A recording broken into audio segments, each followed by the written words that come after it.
Sometimes, early season soccer tournaments are uneven events, complete with jitters and uneven play. Other times, arch rivals will face off in a game that comes down to the keepers having to take a penalty kick, with both teams living and dying on every try. And that's just for fifth place.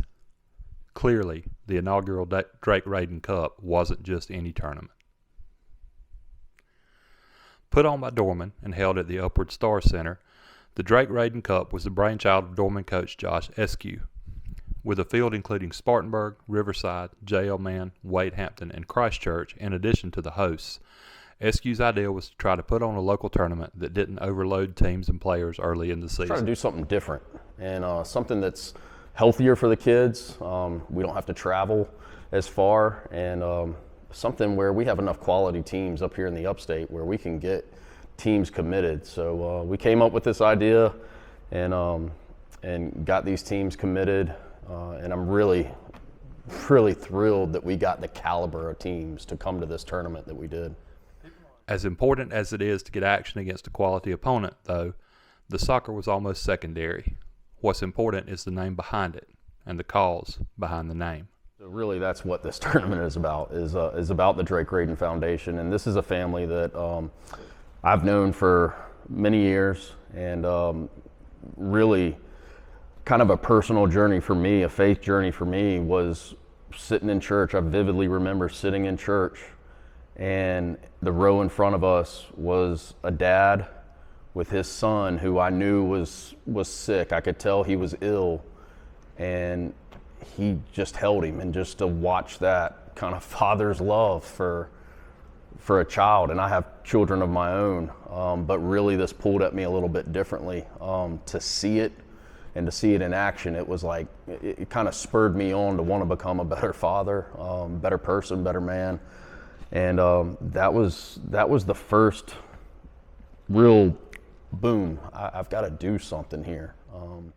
Drake O'Sullivan is the son of Eric and Tara O'Sullivan. Drake has a disorder known as NKH. Its proper name is non-ketotic hyperglycemia and is characterized by abnormally high levels of a molecule called glycine in the blood.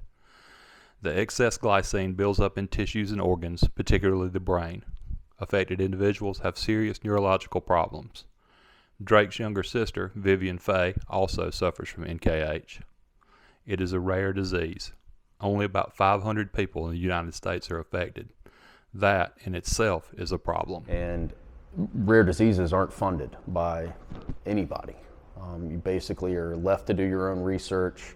There's about 3 doctors worldwide that are actively researching NKH right now. But the parents of these children that suffer from this illness are largely responsible for the funding, and it's expensive.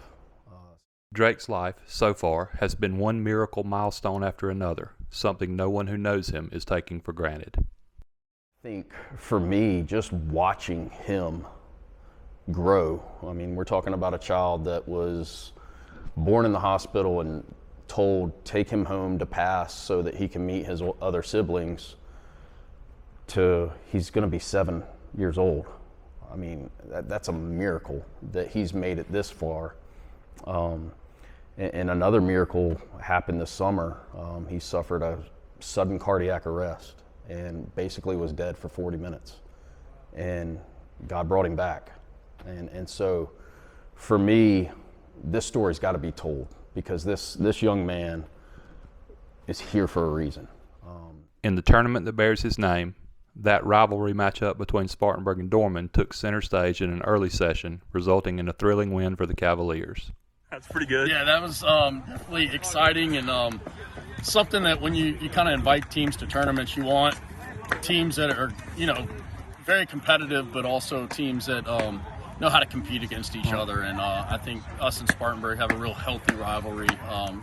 Ton of respect for them, their program, that school, and they do things the right way. Coach Brabham is a great ambassador for the game, and great model for those kids over there. So it was exciting. It was, it was everything it was supposed to be, and hopefully we get 2 more matches now like that. Several hours later, JL Man took the championship in an equally thrilling win over Riverside. In between, the O'Sullivans accepted a check for nearly $23,000 on behalf of the Drake Rayden Foundation. Man won bragging rights for the fundraising portion of the tournament, too. SQ said seeing the programs and players compete to see who could do the most good is exactly what the tournament was designed for. Obviously soccer is why we're here, but the bigger picture is to raise awareness for this horrible disease and try to find treatment. And I think that's, at the end of the day, if we can teach these kids that through the game of soccer, and that life is more than just about kicking a ball around on a field, then we've kind of done our job. They've got to use their platform for something better.